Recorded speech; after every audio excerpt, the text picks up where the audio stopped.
causas psicológicas y científicas de la adicción a sustancias químicas. Johann Hari. Hace ahora 100 años que las drogas se prohibieron por primera vez. En todo este siglo de guerra contra las drogas, nuestros profesores y gobiernos nos han contado una historia sobre la adicción. Esta historia está tan arraigada en nuestra mente que ya la damos por hecho. Parece algo obvio. Parece manifiestamente cierto. Hasta que hace 3 años y medio comencé un viaje de 48.000 kilómetros con mi nuevo libro, Chasing the Scream: The First and Last Days of the War on Drugs, para descubrir lo que realmente impulsaba la guerra contra las drogas, o eso creía. No obstante, lo que aprendí en el camino es que casi todo lo que nos han contado sobre la adicción es falso. Hay una historia diferente a punto de ser contada, si es que estamos dispuestos a escucharla. Si absorbemos esta nueva historia, tendremos que cambiar mucho más que la guerra contra las drogas. Tendremos que cambiarnos a nosotros mismos. Yo lo aprendí de una mezcla extraordinaria de gente que conocí en mis viajes. De los amigos supervivientes de Billie Holiday, que me ayudaron a entender que el fundador de la guerra contra las drogas, la acechó y contribuyó a matarla. De un médico judío, al que sacaron de un gueto de Budapest siendo un bebé, para después revelar los secretos de la adicción siendo adulto. De un camello de crack transexual de Brooklyn, que fue concebido cuando su madre, adicta al crack, fue violada por su padre, un agente de policía de Nueva York. De un hombre al que un dictador torturador retuvo en un pozo durante 2 años y después fue elegido presidente de Uruguay, para dar comienzo al final de la guerra contra las drogas. Tenía un motivo bastante personal para querer saber esas respuestas. Uno de mis primeros recuerdos de niño es intentar despertar a un familiar y no ser capaz. Desde entonces, le he dado vueltas al misterio esencial de la adicción. ¿Qué provoca que algunas personas se queden fijas en una droga o en un comportamiento sin poder parar? ¿Cómo ayudamos a esas personas a que vuelvan? A medida que me hago mayor, otro de mis familiares cercanos desarrolló una adicción a la cocaína y yo tuve una relación con una adicta a la heroína. Vamos, que estoy familiarizado con la adicción. Si al principio me hubieras preguntado qué provoca la adicción a las drogas, te habría mirado como si fueras idiota, y habría dicho, pues las drogas. No hay más que rascar. Pensé que lo llevaba viendo toda mi vida. Todos lo podemos explicar. Imagina que tú y yo y otras 20 personas que pasan por la calle tomaran una potente droga durante 20 días.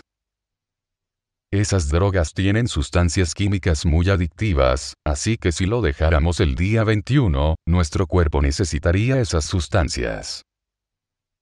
Tendríamos un mono terrible. Seríamos adictos. Eso es lo que significa la adicción. Una de las formas en que esta teoría se estableció por primera vez fue mediante experimentos de ratas, que se inyectaron en la mente de los americanos en la década de los 80, con una famosa publicidad de Partnership for a Drug-Free America. Puede que os acordéis. El experimento es simple. Pon una rata en una jaula con 2 botellas de agua. Una solo con agua. La otra con heroína o cocaína diluida. Casi todas las veces que lleves a cabo este experimento, la rata se obsesionará con el agua con droga, y volverá a por más, hasta que muera. El anuncio explica. Una sola droga es tan adictiva que 9 de cada 10 ratas de laboratorio la consumirán. Cada vez más. Hasta la muerte. Se llama cocaína. Y puede hacerte lo mismo a ti. No obstante, en los 70, un profesor de psicología de Vancouver llamado Bruce Alexander, descubrió algo extraño en este experimento. La rata está sola en la jaula. No tiene otra cosa que hacer aparte de tomar drogas. ¿Qué ocurriría, se preguntaba, si se intentara de otra manera? Entonces, el profesor construyó un parque para ratas, Rat Park. Se trata de una jaula de diversión en la que las ratas tenían pelotas de colores, y la mejor comida para ratas y túneles para corretear, y muchos amigos. Todo lo que una rata querría. Alexander quería saber qué ocurriría. En el parque de ratas, todas probaron los 2 botes de agua porque no sabían qué contenían. Pero lo que sucedió fue sorprendente. A las ratas que llevaban una buena vida no les gustó el agua con droga. En general, evitaban beberla y consumían menos de 1/4 de las drogas que tomaban las ratas aisladas. Ninguna murió. Mientras que las ratas que estaban solas e infelices se hicieron adictas. No le ocurrió lo mismo a ninguna de las que vivía en un entorno feliz. Al principio pensé que era solo una particularidad de las ratas, hasta que descubrí que al mismo tiempo estaba teniendo lugar un experimento equivalente en humanos. Se llamaba la Guerra de Vietnam. La revista Time informó de que el consumo de heroína era tan común como mascar chicle, entre los soldados estadounidenses, y hay evidencias claras que lo respaldan. Un 20% de los soldados estadounidenses había desarrollado adicción a la heroína allí, según un estudio publicado en los archivos de Psiquiatría General. Muchas personas estaban comprensiblemente aterradas. Creían que un gran número de adictos volvería a casa cuando terminara la guerra.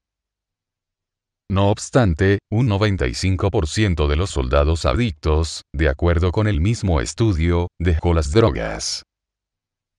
Muy pocos se sometieron a rehabilitación. Pasaron de una terrorífica jaula a un lugar agradable, por lo que ya no querían tomar drogas. El profesor Alexander defiende que este descubrimiento es un profundo reto tanto para la visión de derechas, de que la adicción es un fracaso moral debido a los excesos hedonistas, como para la visión liberal, de que la enfermedad es una enfermedad que tiene lugar en un cerebro químicamente secuestrado. De hecho, defiende que la adicción es una adaptación. No eres tú. Es tu jaula. Después de la primera fase de Rat Park, el profesor Alexander continuó con sus pruebas. Repitió los primeros experimentos, en los que las ratas estaban solas y consumían la droga de forma compulsiva. Dejó que la consumieran durante 57 días. Luego las sacó del aislamiento y las situó en el parque para ratas. Quería saber si al caer en ese estado de adicción, el cerebro está tan secuestrado que es imposible recuperarse. ¿Las drogas se apoderan de ti? De nuevo, lo que ocurrió fue sorprendente.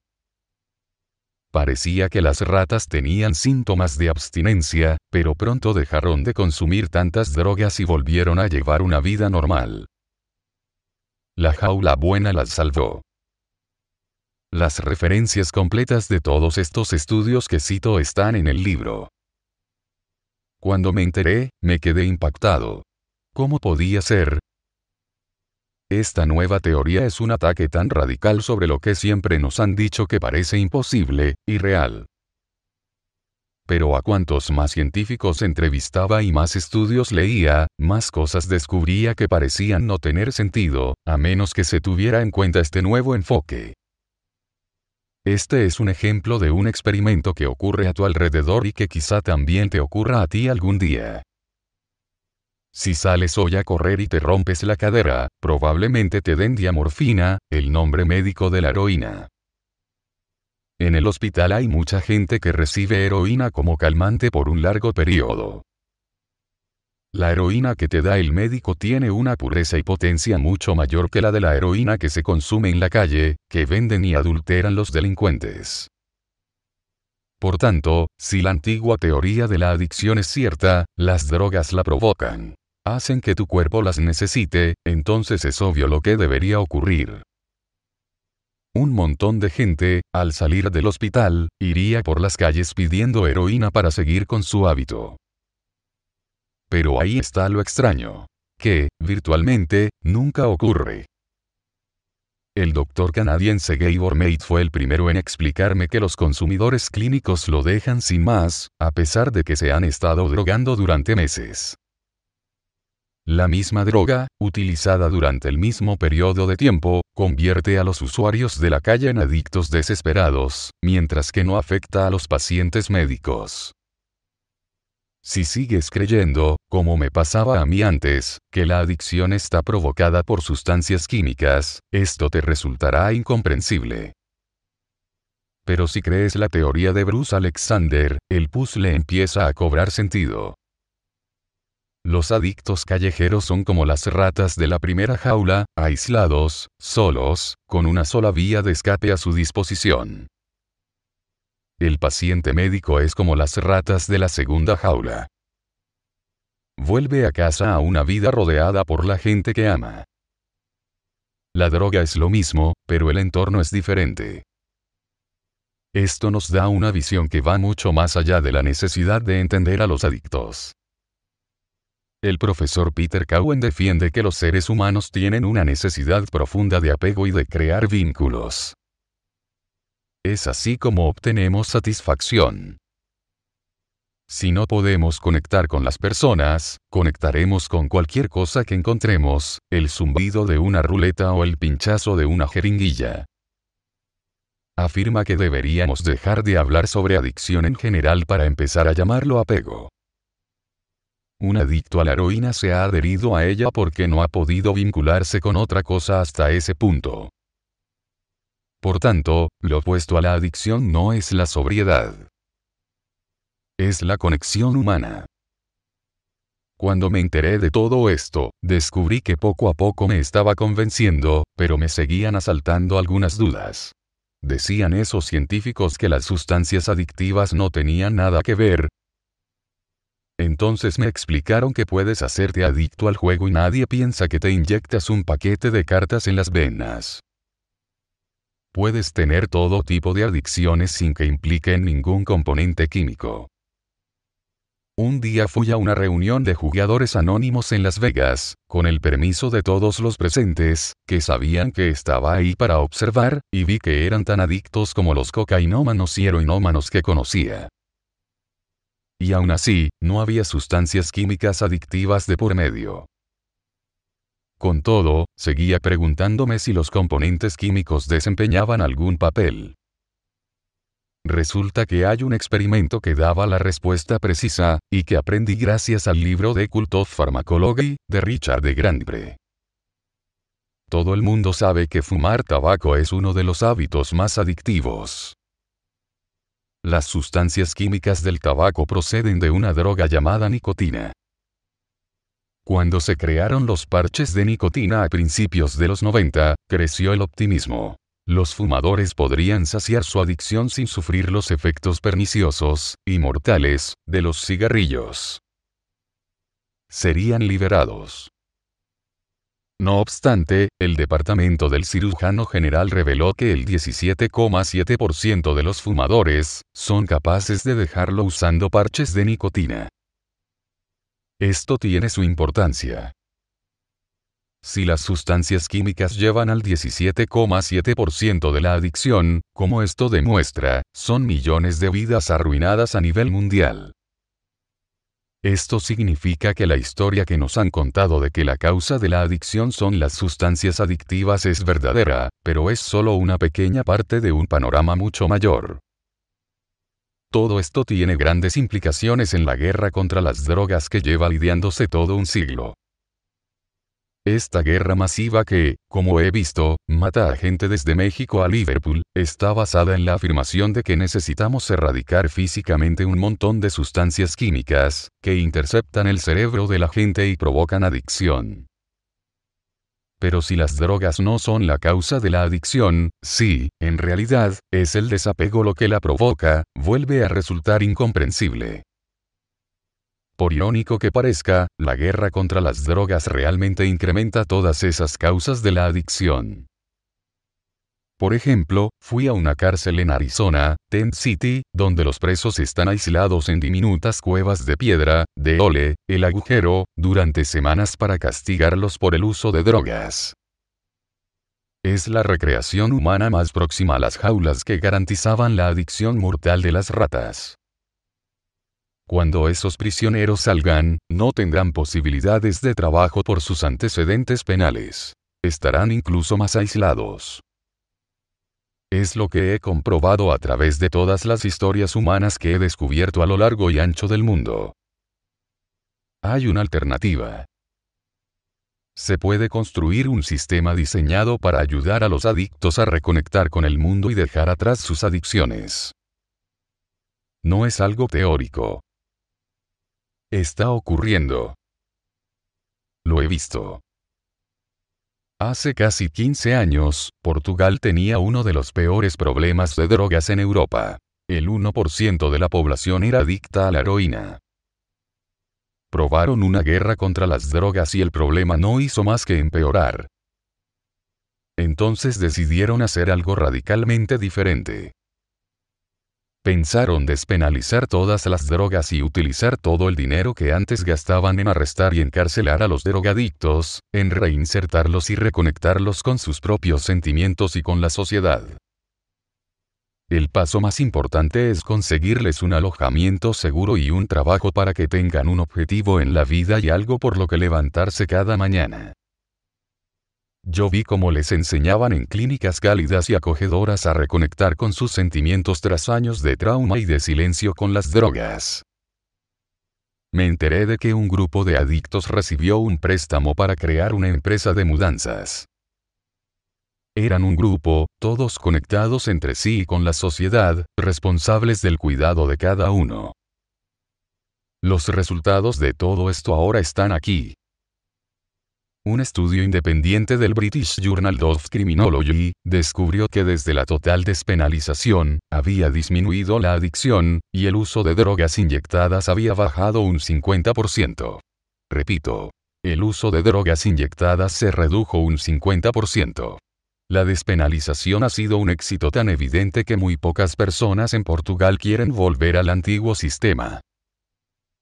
El que más campaña hizo contra la despenalización en 2000, fue João Figueira, inspector jefe del Cuerpo de Narcóticos de Portugal.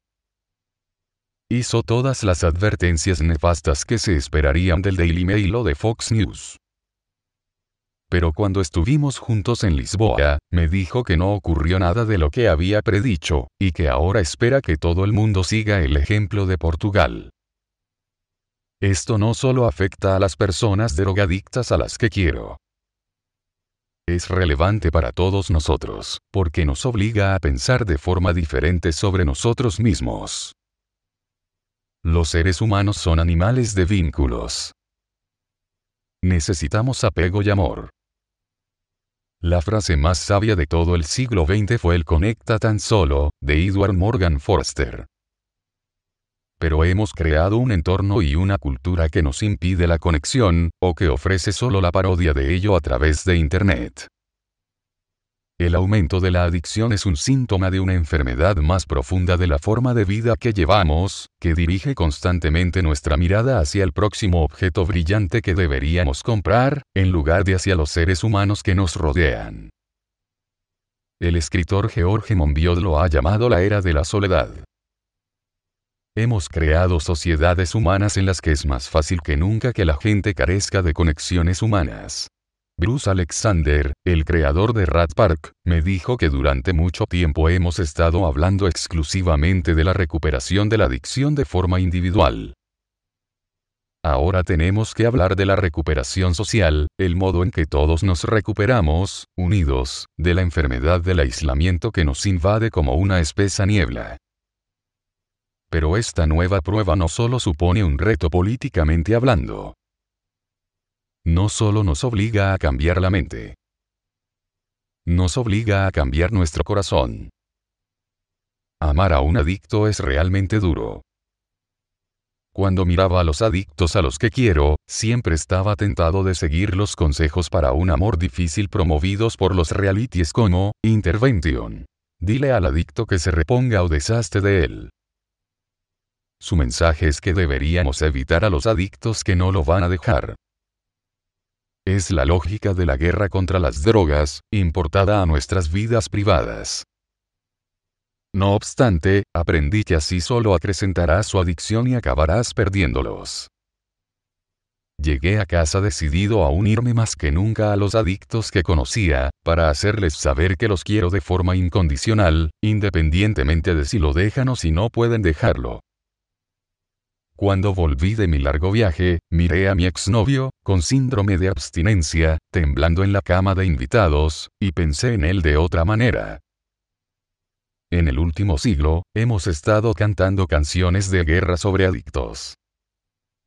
Mientras le secaba la frente, se me ocurrió que deberíamos haberles cantado canciones de amor.